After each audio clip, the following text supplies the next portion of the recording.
Good evening. How's the volume? Good. Okay, just making sure. I'm Angela Metler. I'm an administrative assistant at South Dakota Mines in the president's office, and I'd like to welcome you all to Steam Cafe tonight. We are doing a Zoom broadcast like we always do, so thank you to those of you who are attending online and also those of you who are attending in person. Steam Cafe is a partnership with Hay Camp Brewing and South Dakota Public Broadcasting, and we appreciate their support. We appreciate your support. We couldn't continue to do this if nobody came, so I'm very glad to see everyone. I'm not going to stand up here and talk a whole lot. I will just kick it off by introducing Jason Combs, who is the Rocky Mountain Regional Director for the National Security Innovation Network at Mines.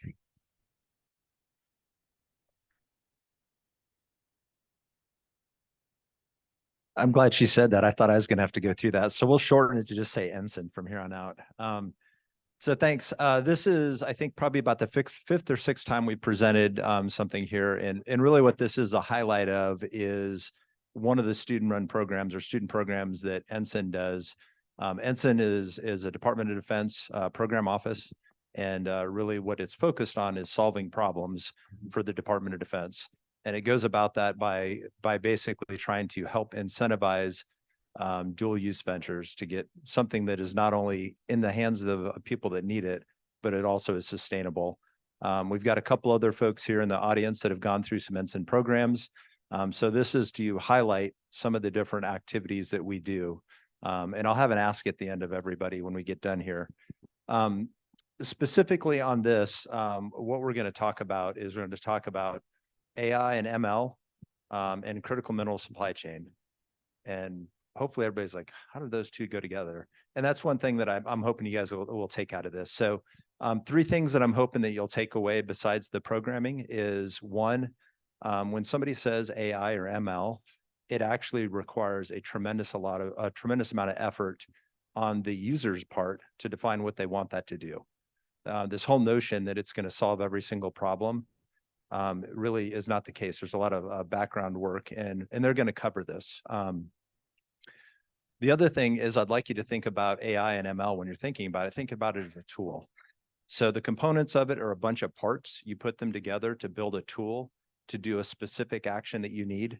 But you need to tell what you need it to do. And then from there, you figure out the data you need to feed into it, which is another challenge as we go through that. The last thing I'd like you to take from it is I looked at this and we worked with Picatinny Arsenal and I said, hey, I think there's a real need for potential AI ML to a problem you have. And they're like, what? And the application of it is one thing I guess I would like you guys to take from this is, again, think of it as a tool.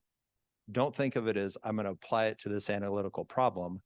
Think about, hey, what can I do with this type of tool to help answer questions that may be more complicated than what I'm normally dealing with. And hopefully Hunter and Calvin can give you guys some insight with an actual example of it. Again, I know I'm getting this. It's not totally correct, but it's a different way to kind of think about this. The other thing I'd like to cover is the context of what they were working on. They never really got all the way to the end of AI ML. I never thought we were going to get there, but what they started with was answering the question of what is the domestic capacity for stibnite? That's it. That question is over 120 sub-questions minimum, and that's without going any bifurcations or anything along the way, and it's embedding a lot of different assumptions. So that was the question they were going to solve. One of the things that I told them is I told them having a complete model was more important than the model being perfect. So there's assumptions they have. So one thing I would ask you to do is they've presented this probably no fewer than like 6 to 8 different times.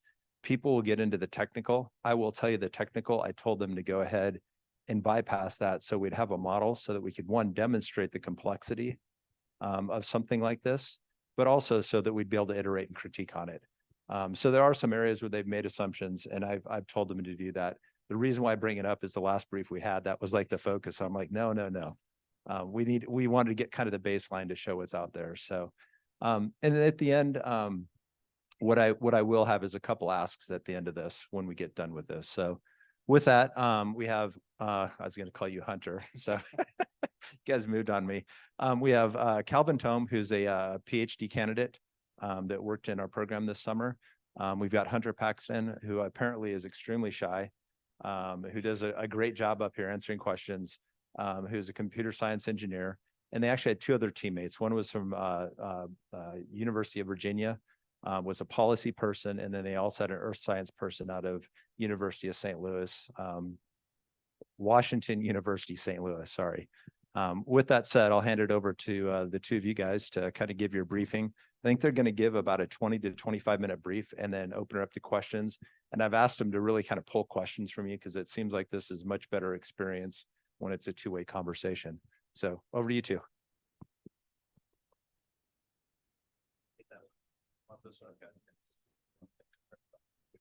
All right.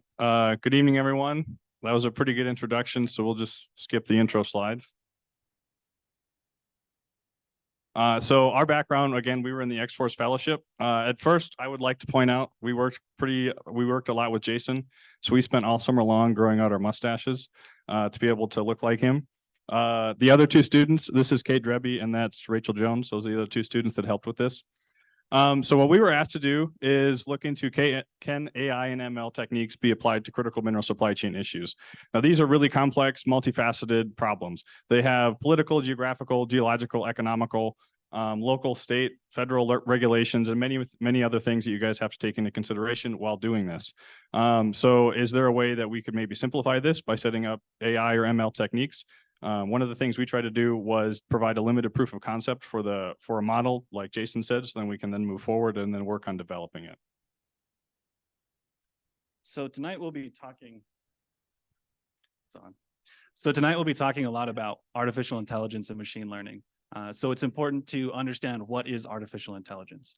Well, artificial intelligence is the ability of machines to replicate how humans think and act. So it's really trying to develop these algorithms and models that think like humans do. And a huge part of how humans think is through trial and error. And that's where machine learning comes in. Machine learning is a subset of artificial intelligence, where through an iterative process, you can teach these models, teach these machines how to think like people do. And then we have this forbidden magic up here. It sometimes feels like that when you have these complex problems that you can solve by just yelling at a model to figure it out. You set them up and they learn and they figure out these problems on their own. And if you don't understand what's going on behind the scenes, it can very much feel like magic. I promise you it's not. So let's take a look at some applications of AI ML used today. So machine learning specifically is used in everything from your self-driving cars, your Teslas, to your phone, the facial scanner on when you try to get into your phone. These complex chat models that you can talk to and have intelligent conversation with. Your Instagram feed, when you're scrolling through Instagram and you like 3 dog videos and then all you see are dog videos, that would be machine learning. And then some other applications as well. You can use it in weather forecasting, so prediction, things like that. And then something too that I've seen that's really cool is its application in agriculture.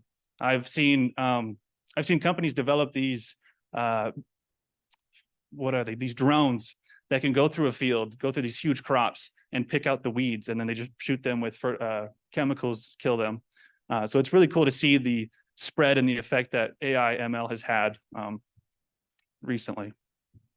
So I wanted to start with a quick example on how machines actually learn, how they're going through this process. And our machine learning model for tonight is going to be, what is a dog? So to really think and understand how machines are going through this process, we're going to use this example of a dog. Now, the first thing I do when I'm going into trying to tackle these machine learning problems is I figure out what are the questions that describe the problem that I'm trying to answer. And for our dog example here, that would be, is it furry? Does it have 2 eyes, a nose, a tail? It's questions like that that will help your model learn and understand what a dog is. And that's what you train your model on to learn and get better. So going forward, to do this, we start with the data. So we start with a collection of thousands of dog images. We take all these dog images and we throw them into our model, where through trial and error, it's answering those questions. It's okay, I see dogs are furry. They have eyes, nose, tail, all of that.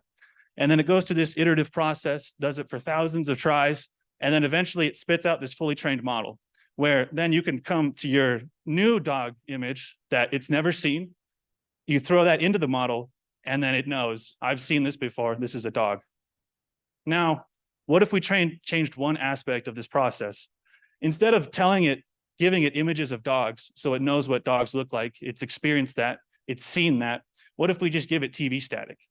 Well, your model is going to take this TV static, it's going to train on it, it's going to be like, okay, I've seen TV static, I know what that looks like. It doesn't tell me anything about what dogs look like. It doesn't answer any of those questions that we've looked at.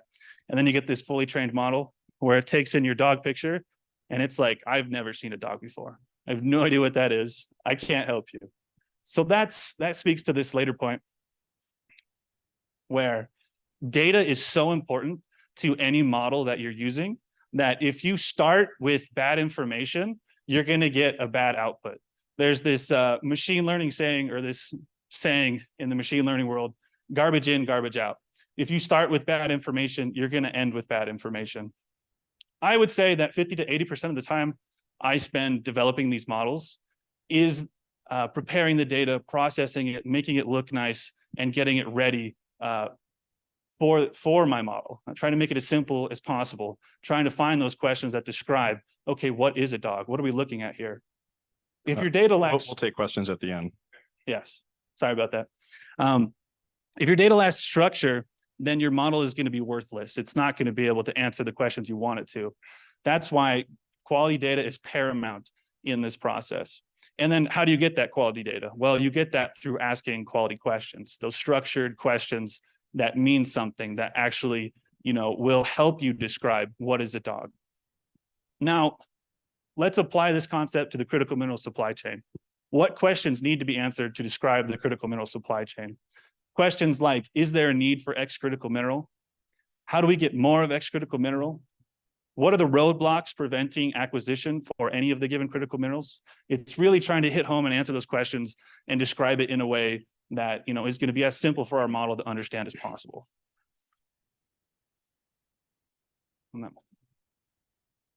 So now that we kind of know what it takes to go into an AI ML model, we spent a very significant amount of our time developing these flowcharts and structuring our questions in a way that would be really simple in order to answer them.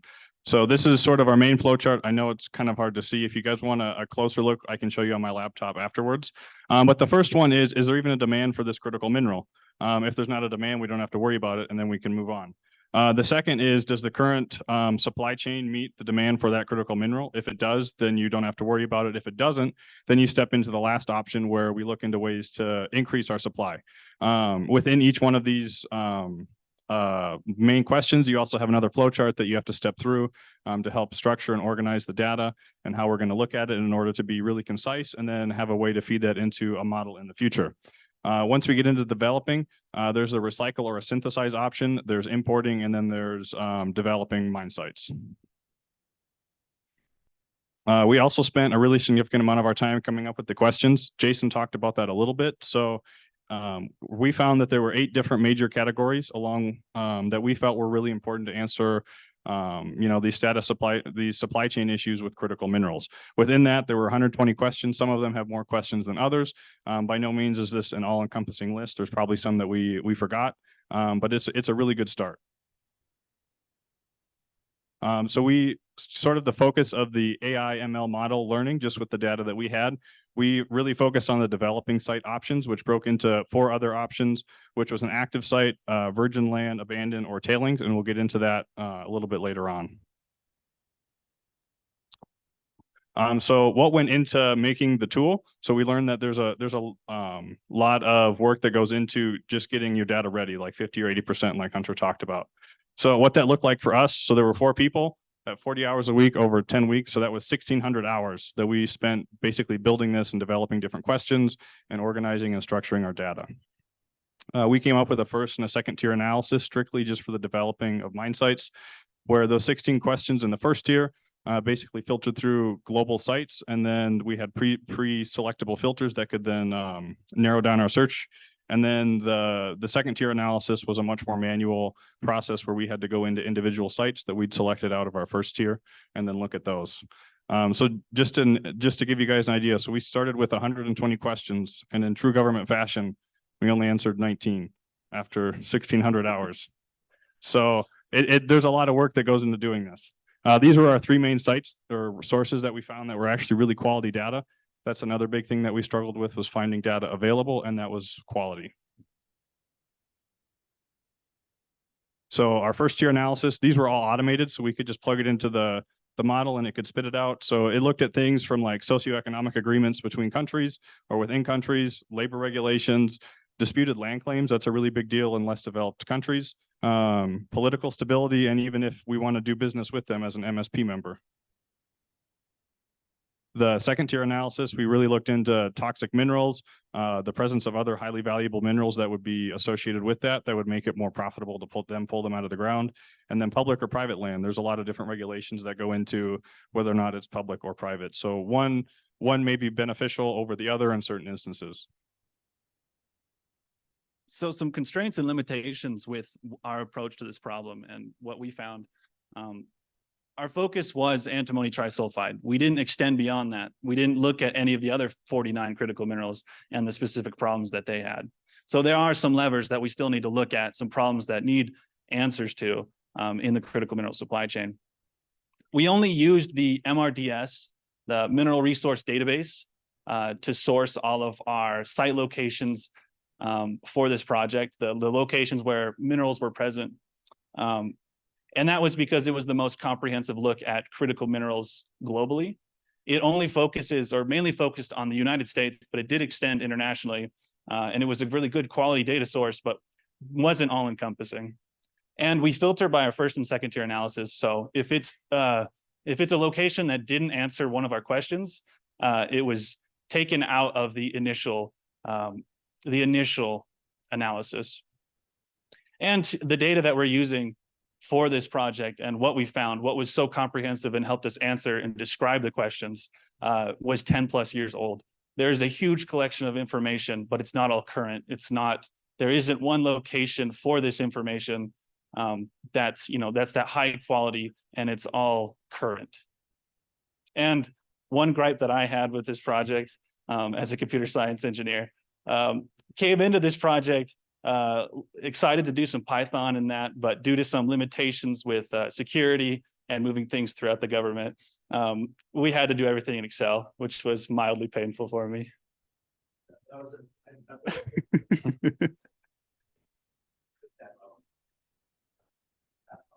Mm-hmm. All right, so in setting up the tool, so again, the main thing that we focused on was the developing our site options. So the four main options that we have would fall into somewhere along these lines, which is the expected cycle of a mine. So an active mine would probably be somewhere in here in the extraction stage where you're actively pulling things out of the ground. A virgin mine would be somewhere where it's not even in this yet, or maybe it's in the prospecting or the exploration stage. An abandoned mine could have been closed or reclaimed correctly, or it could have just been abandoned, and then now there's pre-existing historical site contamination that exists. Tailings is kind of interesting because it could fall into both the active or the abandoned. Tailings in an active scenario could be they've taken things out of the ground and then they've tested their tailings and they find that they're actually really profitable to then go back through and remine and pull out the critical minerals. Or in the abandoned sense, most of the things you'd be mining at an abandoned mine would be the tailings. So now we're going to take a look at this tool, this model that we've been talking about. And when you open the tool, you're greeted by this overview of all of the 50 critical minerals. That's what this little walkthrough is going through. It's just showing you the high level information for each of the 50 critical minerals. And that's from the USGS Commodities Report of 2023. The USGS spends a lot of time every single year going through and seeing how we're using our critical minerals, who are reliant on for X critical mineral, so on and so forth. So that's what this first dashboard is showing you here. And then if we move on, we'll see a ranking of our different jurisdictions that would encourage investment for said critical mineral. Here, I'm setting up filters for looking at only locations in the United States with the presence of gold for antimony stibnite, our case study. And then down there, you can see a ranking of our different jurisdictions where it's hard to see, but Nevada is the leader in this prediction process and what we were able to find as the best and most likely location to invest in for this filtering options. And then if we move on to the last step, This is where we can see a list of all those different locations within that jurisdiction and the top 5 jurisdictions, really getting into the specifics of where are these critical minerals? How do we get access to them? I think I go and I update it, the filter to, instead of just the United States, it's looking at all the global locations that have the presence of gold and then antimony stibnite, where minerals can be found in a primary, secondary, or tertiary, as a primary, secondary, or tertiary mineral, which a primary mineral from the USGS is defined as a mineral that's economically viable on its own. A secondary, it's viable in combination with another mineral. And then tertiary, it's just a mineral that's found at that location. And that's a quick walk through the tool. We can spend some time afterwards really diving into it. So these are the sites that we identified in this first tier analysis. These are exactly from that list that you just saw for our 3 different options that we were able to look at for that virgin, active, and abandoned, different ways of procuring more of X mineral. So moving on to our second tier analysis, that was, again, a lot more manual work where we had to go in and then look at the individual sites and filter through those and figure out which ones that we liked the best. Now, some of our limitations, like we talked about before, were if a site got filtered out in our first and second tier analysis, it wouldn't get seen in the Excel, but if we were able to go in and then pull that out. So some of these sites were not listed in the Excel, but through manually looking at things, we were able to figure out there were also good sites. So just quickly going through it, and abandoned sites that we found were really promising. There's one up in Alaska, there's one down here in Idaho, and there's actually a stibnite mine that the government's heavily investing in that's near there already. And then Nevada, there's one in Nevada, which we identified to be one of the best jurisdictions to go through and start investing to get more critical minerals. For new sites, so for virgin lands where we think would be really good to look into, again, there's one in Alaska. Nevada again pops up, and then there's one over here on the eastern coast of Canada. And then some of the really good active mines or the tailings that would be worthwhile to go into actually weren't even in America. They were down here in South America, which those had automatically gotten filtered out through our first and second tier analysis. So that's one of the limitations that we faced. But going again back through it manually, we were able to see that these were really good sites that existed. So moving forward, and the key takeaway that I'm very passionate and that I want to get out of this conversation is that AI, ML, it's not magic. It's only going to do what you tell it to do. So if you're not very structured, if you're not rigid in what you're asking of it, it's going to give you misleading outputs, and it's going to make you think that it's doing what you want it to do, when in reality, it's just guessing. The critical mineral supply chain is a massive problem.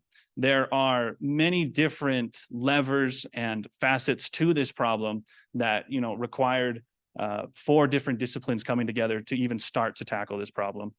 And quality data is key. Having that information that means something, that will answer the questions and how we can describe it, is paramount to building any kind of a quality model or anything for machine learning. It's really this first step that's going to lay the groundwork, lay the foundation for us to move forward in using machine learning AI in this problem. And then some future projects that Calvin and I have proposed. I see, a very interesting application of creating some kind of a natural language processor domain expert, where we have all of this, decades long worth of information, and you can, query it, ask this domain expert, tell me more about X critical mineral, and then all that location is just right, or all that information is right at your fingertips. And then the potential future project that I would like to highlight is using remote sensing or drones coupled with multispectral or photogrammetry methods to then go and use AI or ML techniques to go through and classify imagery, where we could then help pinpoint where critical minerals may exist at the surface level, instead of people just walking out there and picking up a rock and saying that looks cool and then doing chemical assay tests. That would be a way to help reduce some of the man hours and the costs associated with exploring sites. And with that, that's the end. So are there any questions? Yes. Yes. Back AI, the dog example, nothing about AI.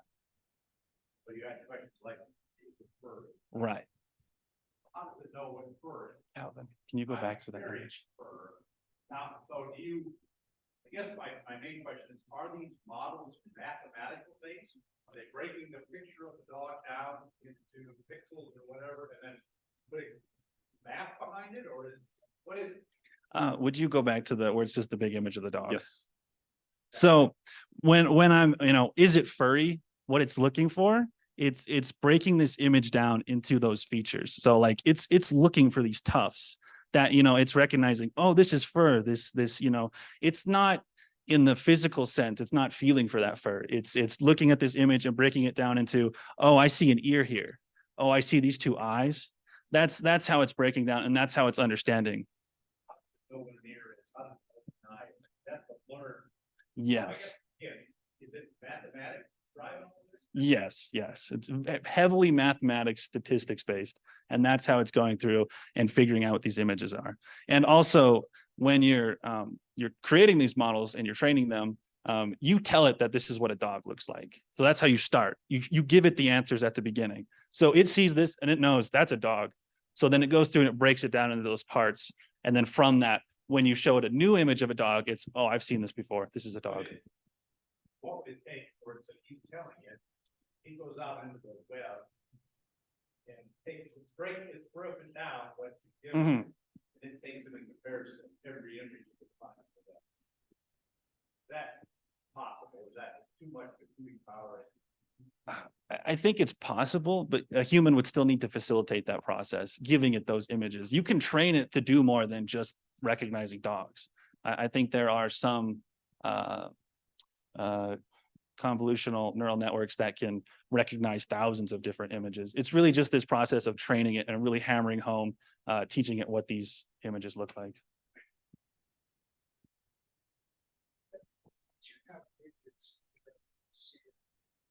Criteria to say environmental impacts, negative impacts, negative effects. Sorry. Oh, there's outlet. Yeah, was there something there? Because that's, maybe I missed it, but that seems to be an important criteria. Maybe it was. Was Yes, it? yeah, it was in Okay. our first tier analysis. One of our sources had gone through and ranked that. So we just took that ranking and applied it in our model. Gotcha. Thank you. And that's part of the reason why we had the policy as well as the earth science in there, is because there's a huge range of considerations that go into it. I know I just took your mic. Can you talk briefly on, like, this is a leading question, but kind of how narrow machine learning is? I mean, it can do one thing. This kind of leads into the question you had, because it does one thing really well. Yes. It can't act like a human. Right. So within machine learning, it breaks down even farther. You have different models that specialize in different things. So you have your models that are really good at looking at these images, and then you have your models that are really good at making the chatbots that you can talk to. And then you have other models that just look at text data and they predict an output.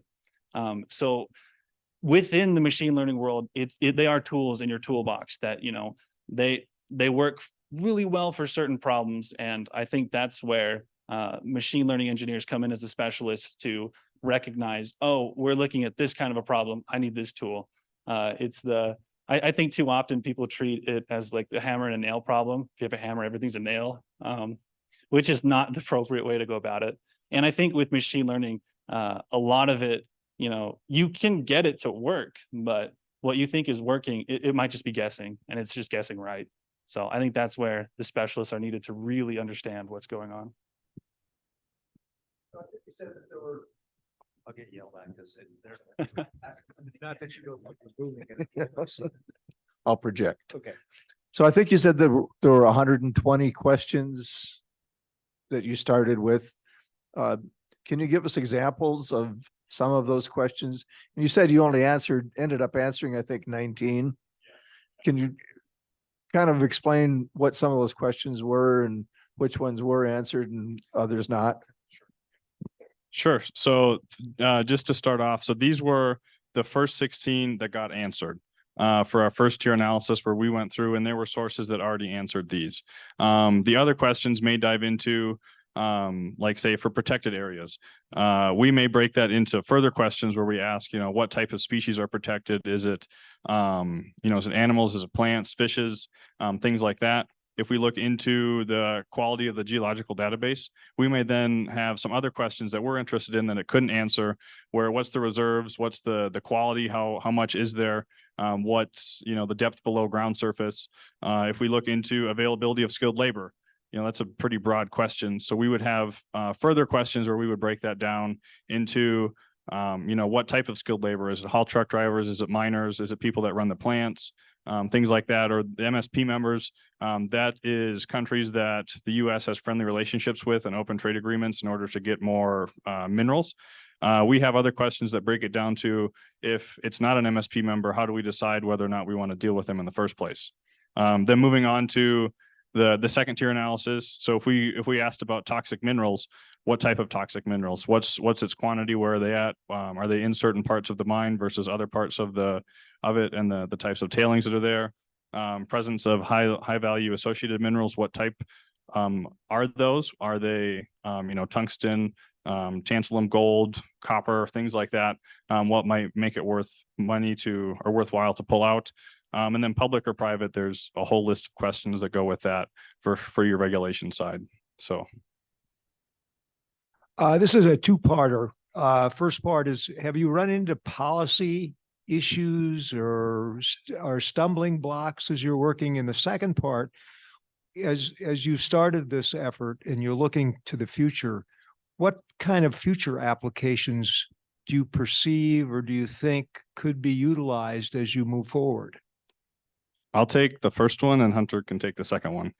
So for the first one, yes, there was a whole host of policy questions, which were, a lot of those got answered by the Dolbear report and then the Fraser Institute of Mining. So a lot of that, that's a whole slew of things that we just barely scratched the surface on. So we just took whatever these two sites talked about for policy, and if a location was encouraged investment at a site, and that's basically where we stopped in the model for the policy side of things, recognizing that in the future that needs to be much more in depth in order to account for all of that stuff.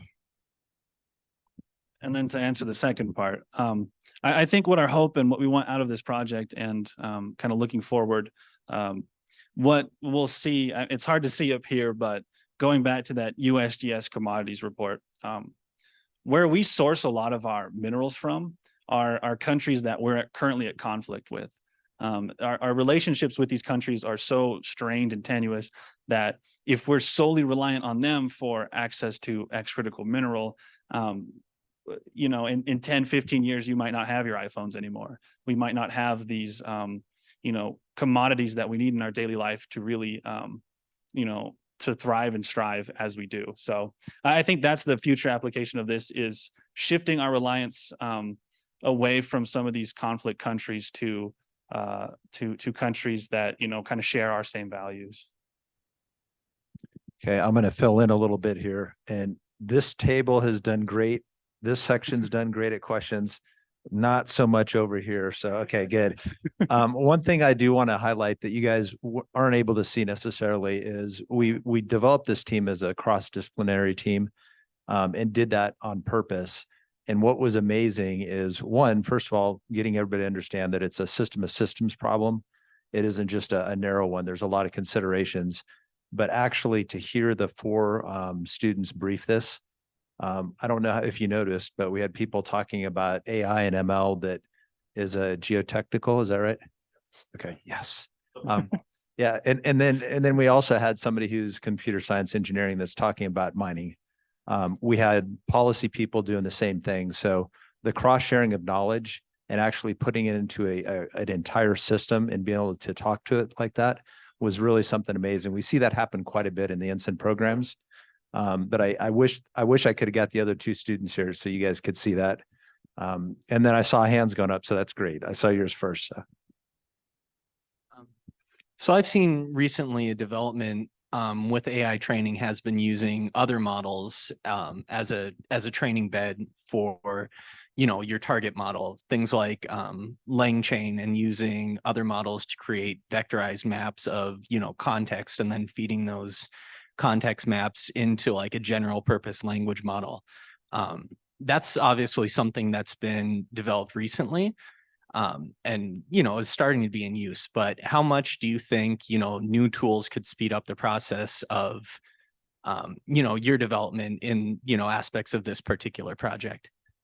I would say infinitely. In the front of AI, ML, it's relatively new. We're still, scratching the surface, finding what we can leverage these tools to do. And I think with that, problems like this that are so huge in scope that on the surface, from an AI ML aspect might not be answerable. It's through that innovation that can lead us in this direction. But we're not going to have any of those, future models and methods answer these questions if we're not asking them. So.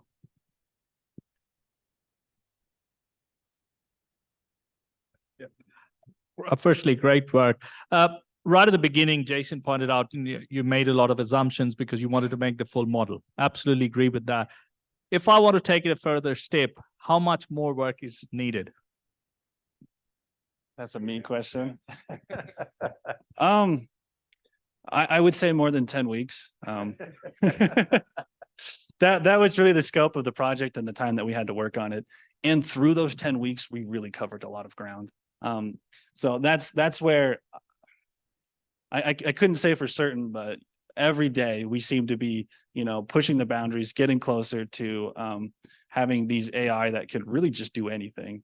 And so I couldn't give you a guess, but I would say we're more than 10 weeks. Can you also talk briefly, I'm sorry, also talk about some of the other help? So in addition to the 1,600 hours you guys had, I don't know if we have anybody out here, but I know you have a lot of support.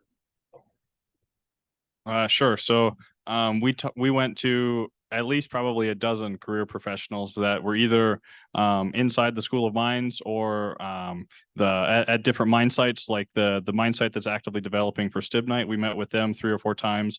A lot of the people that are at these institutes, we were able to meet with them 3 or 4 times to talk about their data, how they did things, how they were sourcing it, how they collected it and then processed everything, along with some other graduate students that I'm really good friends with. I was able to talk to them that are really knowledgeable about different subjects like this. So there was at least, a dozen to 18 to 20 people outside of us 4 that helped go into this. So.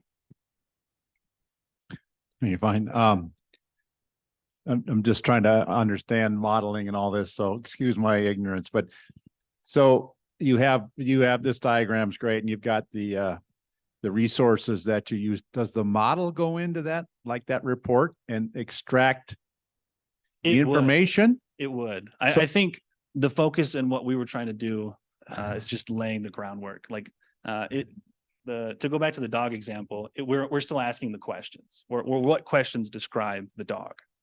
Yeah, but you went through the questions with us. Did you guys go get the answer, or did the model go get the answer? And let me complete.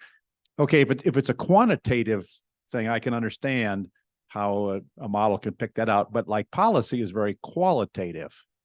How would a model read? I mean, heck, I read a lot of policy stuff, and I give it to 5 people, and all 5 of us get a different interpretation. So I just wondered how we get there. Thanks. Absolutely. Thank you for the question. That's where when we talk about specialization, there are your chat bots that are, really good at, giving you information.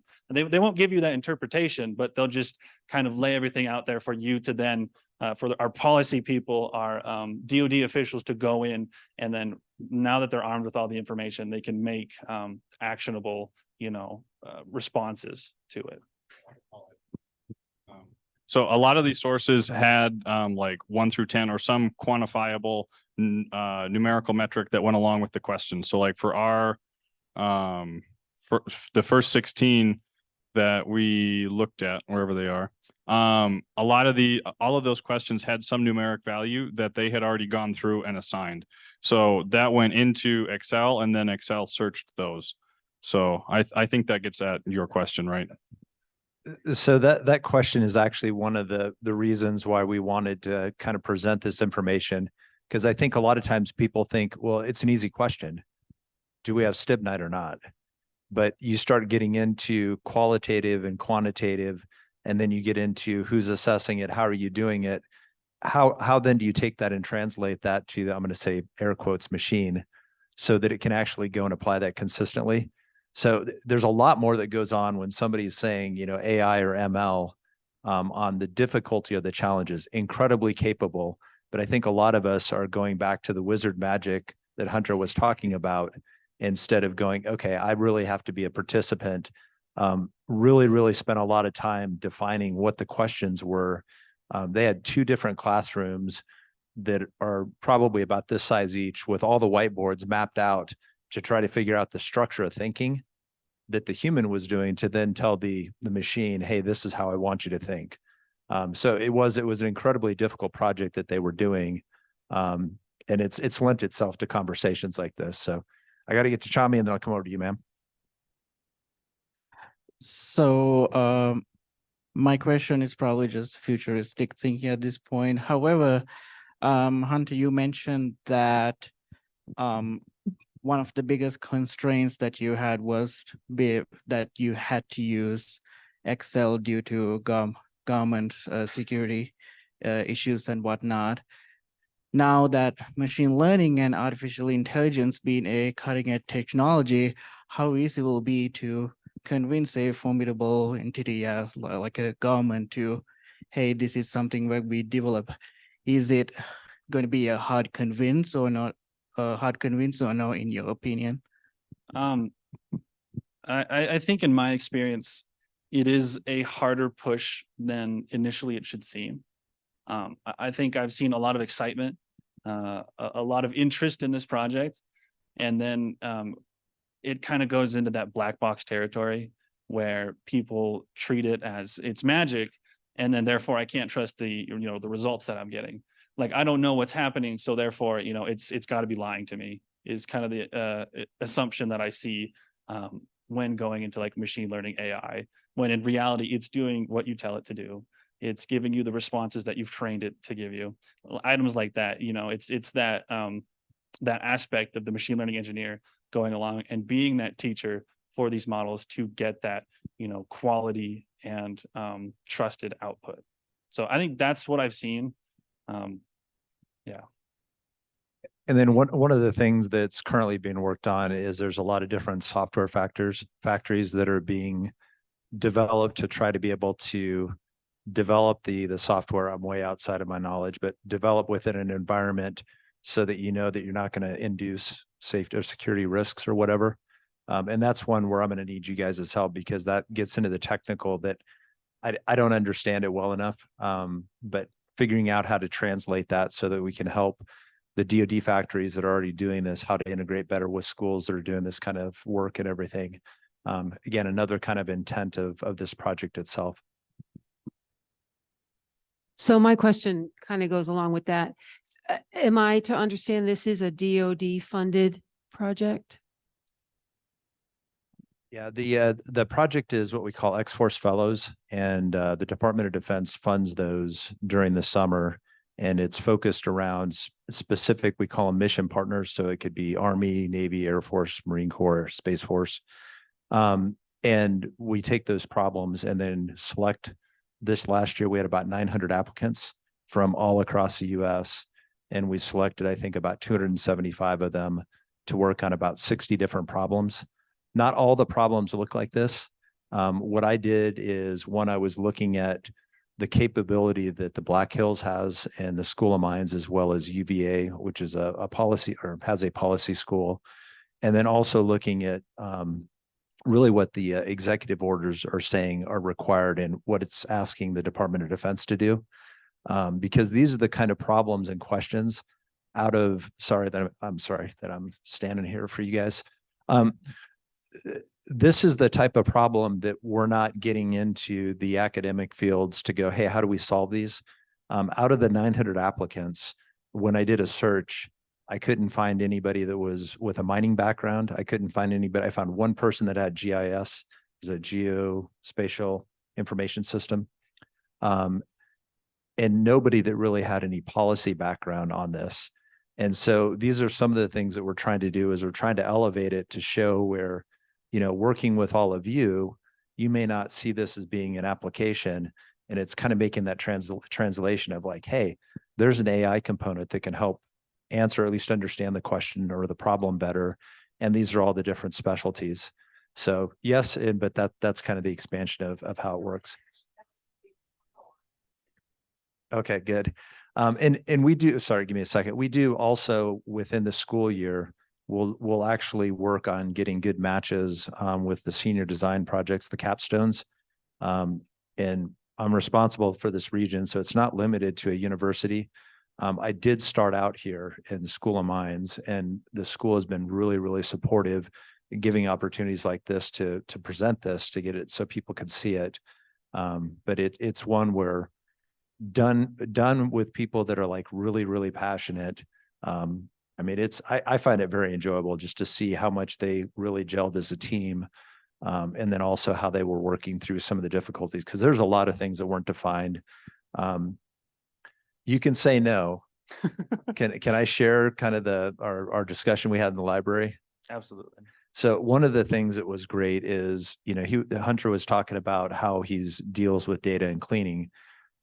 Well, even for folks that are the experts, we ran into this. He's like, I don't know where to go, and there's all this data. How do I get it? And I'm like, well, let's go back to what's the question that you need to answer? Because there's not a shortage of data. What was the term? How much data did I say is produced every day? It's like a term I don't even know. I mean, it's like a ludicrous term because I can't even conceptualize it. So if you have that much information, if you're always chasing data, then you're never, ever going to be able to get anywhere, instead of starting with what's my problem and what information do I need to be able to answer? Is this a dog or is this not a dog? And I just share that because going back to kind of one of the beginning things I was saying is, what do you want this tool to do? If you don't define that, what most people do is they get buried into these kind of data rabbit holes instead of going, hey, what's the first tier of information I need? Maybe I just need to identify, does it have fur? And then I'll figure out if it's a dog later on. So sorry. Yep. Sorry to throw another question to Hunter here, but it's related to, actually, I kind of have two questions. Okay. One of them is related to one of the last slides. You guys mentioned that the South African finds, or South American ones, right? South America. You said it kind of required a manual review. Now, do you believe that was maybe the first questions weren't fleshed out enough, or you just need more to be able to identify that? And then the second question is, can you provide an example of some of the assumptions you guys were kind of forced to make and work with? So I know how much that can restrain a model sometimes. Okay. So how we went through manually to find these. So in the first 16 questions. So one of them is, I hate to go all the way back. But one of them is maybe there's not an availability of skilled labor that's there. There's an active mine, but maybe there's not that much skilled labor. So if it ranked really low on that, it would just get filtered out in some of the lower, less desirables. If there was, political stability, that was a metric that was just qualitatively ranked. It had a numeric value. If it was really low on that in South America, where maybe there's, warring drug lords or something like that, that would also sort of push it towards the bottom. But if we saw, hey, there is an unholy amount of minerals that are there, then that's worth pursuing, at least in our eyes. So. And then to answer the assumption step, I think a lot of that comes from the data that we were using. We used data from 2011 prior, where, for our different categories, say we had a brand new, location that's never been mined at before. Well, if you go look at that same location now, there may be a mine there. So those are some of the assumptions that we had to take into account for that, really limited what we were able to accomplish. But I think the value is really in the questions that we were able to ask, in the hopes that this now drives the USGS, kind of drives movement towards, answering those questions, keeping up with the data. So would you call that your project a large language model, or using a large language model? And does Excel have that? Is it just Office Excel have that within it, or would you then have to take that concept that you're presenting within Excel and drop it? You mentioned Python or something else to make the. program?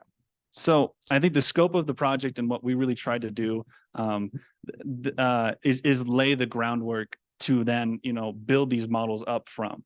We went and we answered the questions, how do we describe these problems that, are so complex, so huge? Because if you take, this huge problem of the critical mineral supply chain and you throw it into a model like that, it's going to struggle because you're not being descriptive enough. So I think the scope of our project, there are no, I know you can do Python and Excel now, which is weird. But there is no machine learning model per se, other than, we have the questions that, we can build up to that. So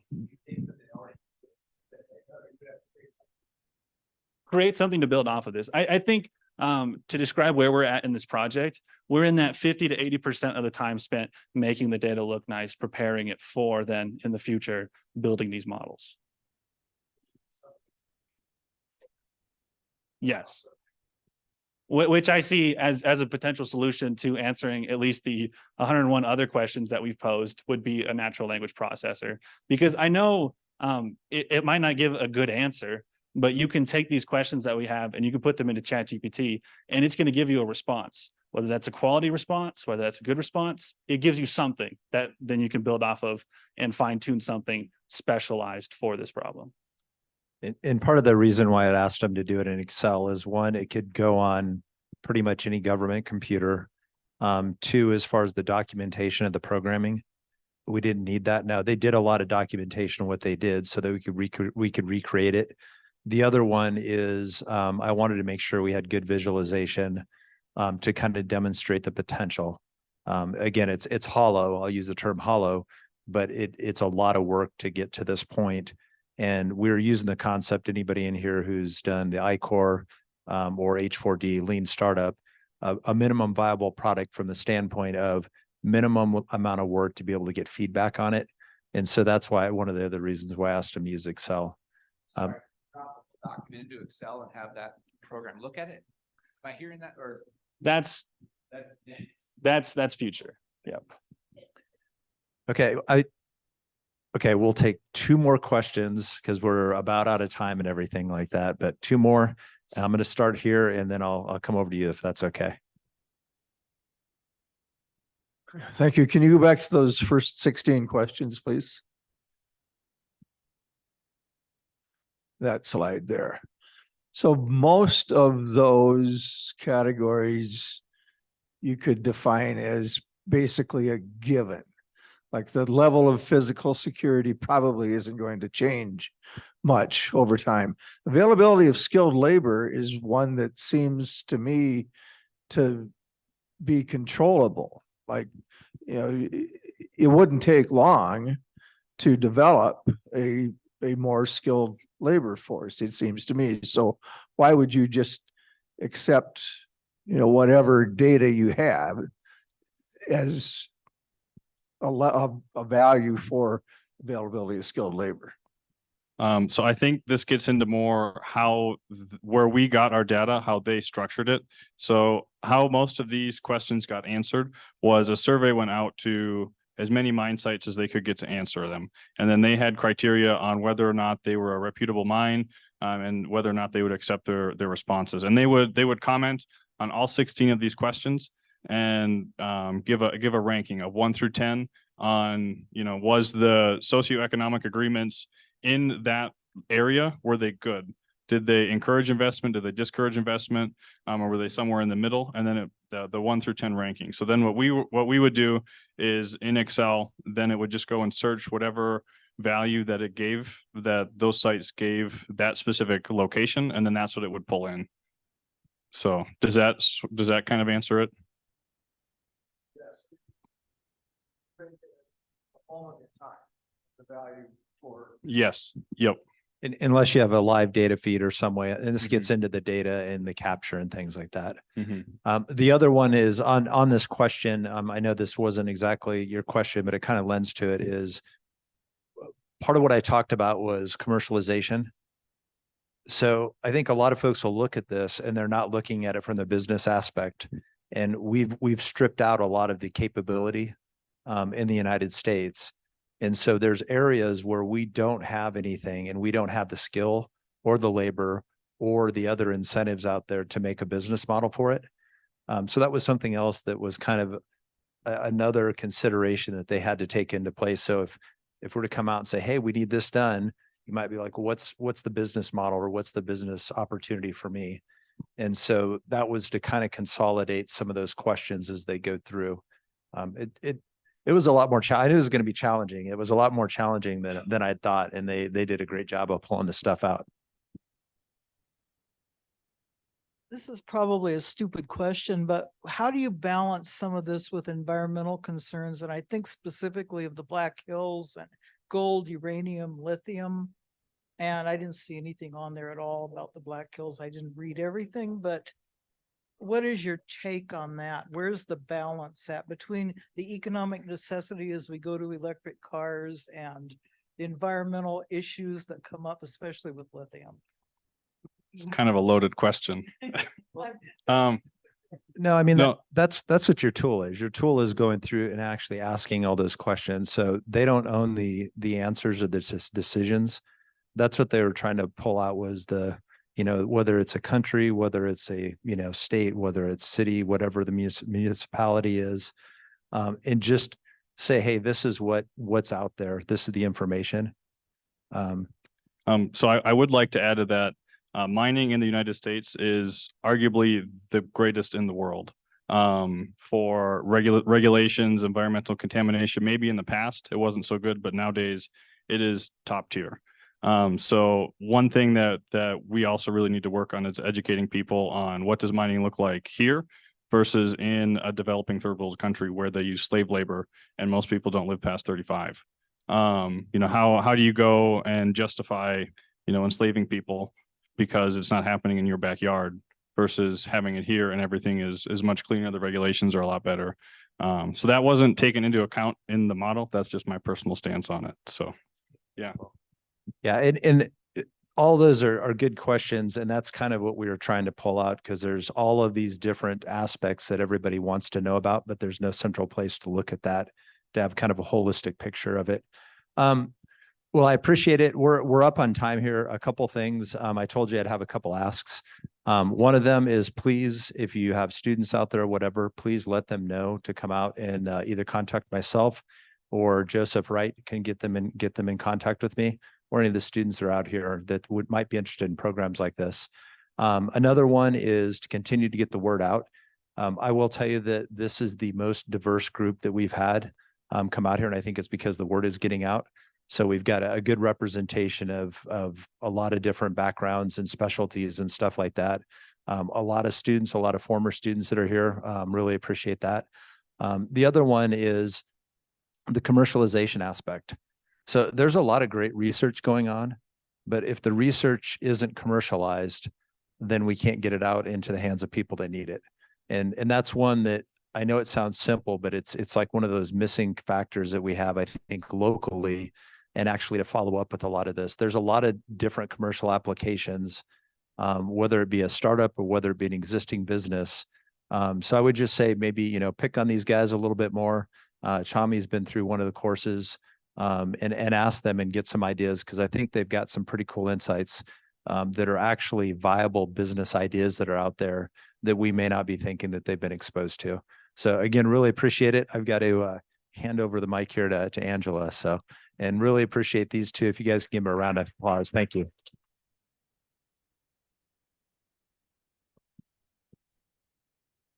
I just want to say thank you to everyone for coming tonight. Steam Cafe is every third Tuesday. So in November, that date is November 21st.